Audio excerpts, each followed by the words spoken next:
Hi, this is my third take on this backups and availability, and I think what I'm going to do is keep it really simple. The assignment is to create an availability plan for a climate database and perform a backup using pgadmin. And you can follow the video for this, which is what this video is going to be. And what you want to turn in is an availability plan and a screenshot of a successful backup. All right, so let's look at what that could mean. So I'm going to go to the modules, and I've given you a whole bunch of materials. There's a availability and recovery page, which we're going to look at in a moment.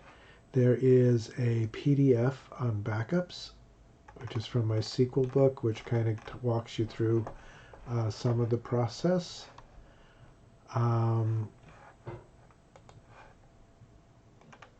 There's also documentation on pgdump and pgrestore if you want to do these things at a command line. All right, but we're going to go here to this page, availability and recover. And I just want to say that, all right, basically databases these days are online 24 hours a day, 7 days a week. And this can make it difficult to do maintenance. One solution is to replicate a server, and I've included a link here which will give you a series of articles from PG documentation, from Postgres documentation, about how to do that for log shipping and other parts of replication. It's a bit complicated, and I'm not going to go over it now. I just want to let you know I gave you that. So another solution is to put a cloud server on a cloud server such as AWS or Azure. And that can be a really good solution. They can handle all the maintenance, all the backups and replication, and they can put it in multiple locations so that it will protect it. But you have to be careful that you can trust it. You also have to weigh the cost benefit. Is it less expensive, more expensive? Is there a danger of not having your data locally? So that's part of the availability plan. The other part is, how do you handle disasters? It's called disaster recovery. There are different levels of disaster. One, your disk could fail. If all your data is on that one disk and you don't have a backup, that's a big deal. You've lost it all. So disk and computer failures are one kind of disaster. Hacker attacks, somebody gets in and disrupts all your data. Power outages can take you offline and could do some damage to the database. Natural disasters like flood, hurricanes, and fires. How do you recover from those? How do you stay online during those if that's necessary? There are many different kinds of solutions. Simplest thing is to back up regularly and keep your backups off-site, right? So and that's the part we'll do, is we'll just create a backup. You can replicate data to another machine, like the article up above. And again, you can put things up on the cloud and let them do this maintenance and data recovery for you. So the availability plan that I want you to turn in should have what kind of availability are you going to have, how to maintain that availability, backup schedules, how often are you going to back up the database, and a disaster recovery plan. And you want to think about it in terms of the climate database. A couple of things about the climate database is that it won't be as changing as some databases. There won't be updates happening every few seconds. Articles and things will be added a few a day probably. So other than comments and things, which may or may not be that important, you probably don't have to back up, every 10 minutes. Maybe once or twice a day would be sufficient. But think about it. Think about the disaster and recovery plans. Although the cloud is a solution, try to think of it without the cloud for purposes of this assignment. And this can be simply a document. It doesn't have to be 20 pages long. 1 page, 2 pages would be enough. Just the general idea to show you've thought about it some. All right, so let's do our backups. So I'm going to PG admin. I'm going to back up climate change. I'm going to do it in 2 different ways, and I'll restore one of them. Actually, before I do that, if you're on a Mac, you could have some problems. One of the problems is that Postgres is the default user, the admin super user for PG admin and for Postgres database. The thing is that Postgres on a Mac will not have permissions to write to any folders, and you'll have issues with that. There's a couple of solutions. One solution is to give Postgres permission to write to your folders.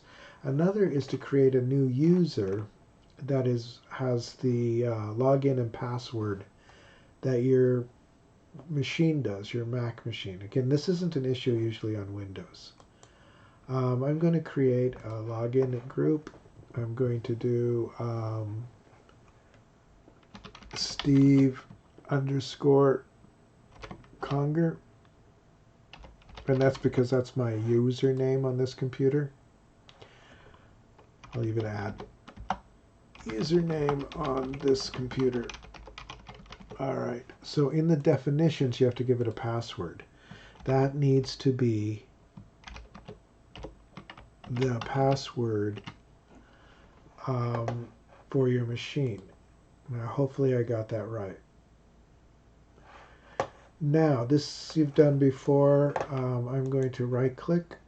I'm going to disconnect the server.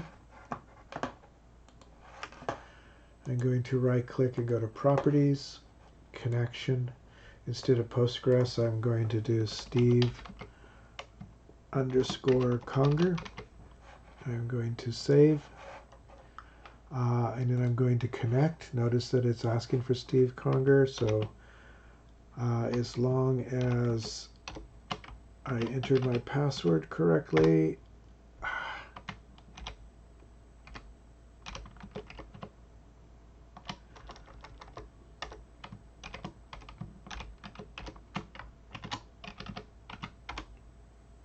why am I messing this up?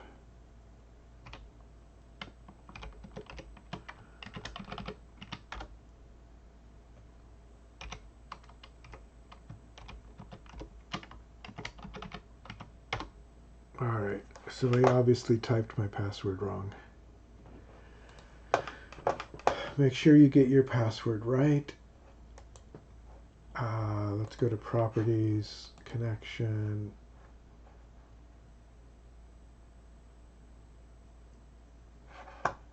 I'm going to change it back to Postgres.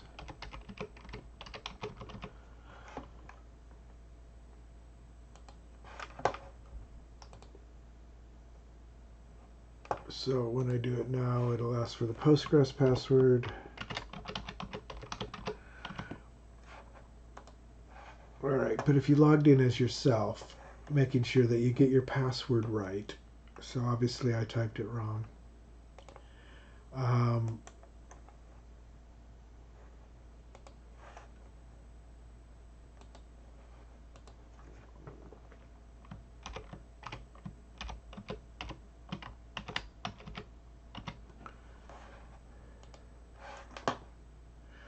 Alright, so I'm going to reconnect. This is the last time I'm going to try this.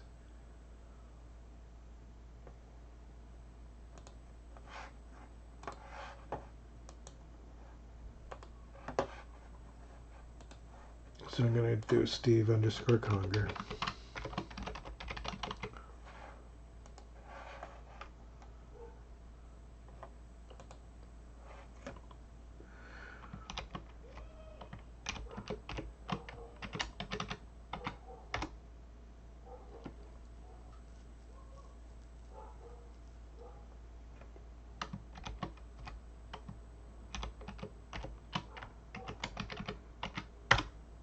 I don't know what I'm doing with that. All right.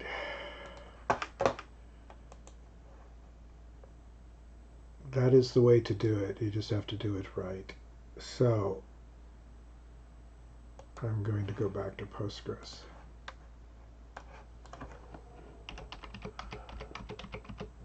I've done this before and it worked. So I'm not sure what I'm doing on the password, but I'm going to let it stay at Postgres.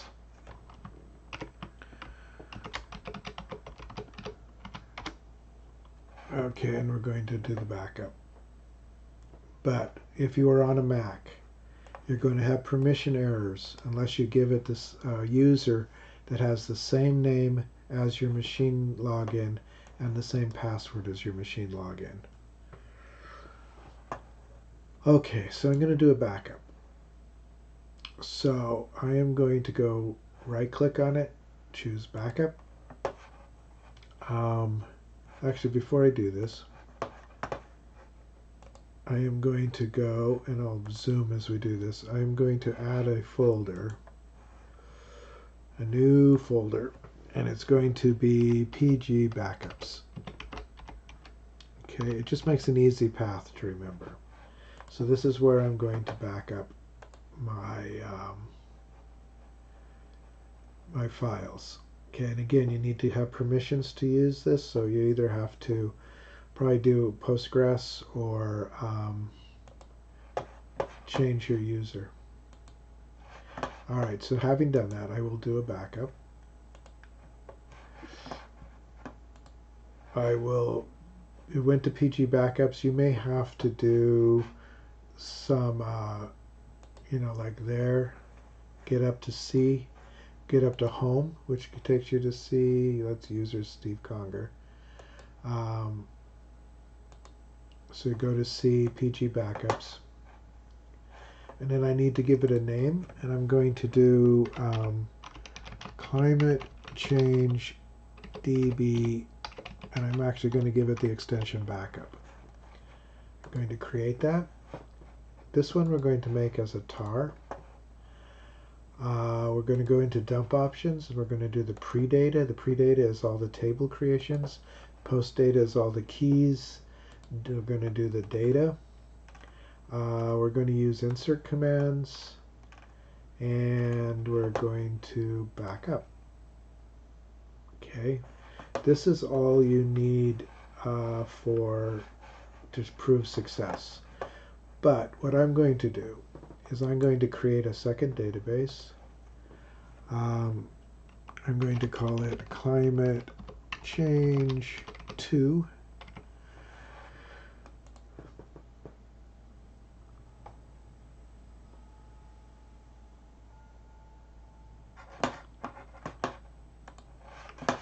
And then I'm going to right click on Climate Change 2 and I'm going to do Restore. We're going to do Climate Customer Tour thing. We'll go to find our backup file.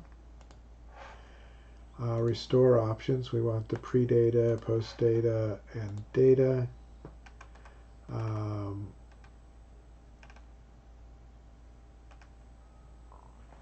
we'll do a restore. And it's successful. So if we do the Climate Change 2 and we look at the schema here, so undo schema and tables, and we'll see that all the tables from our original climate change is there, as well as all the data, if we had data. All right, so that's one backup. This other backup I want to show you, this is the kind that I do to put on GitHub. So I'm going to close this. I'll back up Climate Change 2. I'm going to do backup. The only difference is I'm going to call this one climate change.sql. And I'm going to create that file. Instead of custom, we're going to do plain. That means that it's going to be just SQL. We're going to do all these other things. We're going to use insert statements. I'm going to do backup. And I am going to do a query tool. I'm going to open the climate change SQL. And you'll see that it is the SQL script to create all the tables. And it will insert all the data. I do have a couple of rows in here that you may not have. So when we go down far enough, we'll see the inserts for different. I have like 4 people in that table. And if you were to run this script, it would create the database again in exactly the same way that we did by restoring the tar file. So I am going to let that be enough for this. I did want to, as I said, mention, if we go back to the modules, I do also have notes on the command line versions of this. The place that you would want to look at here for pgdump, it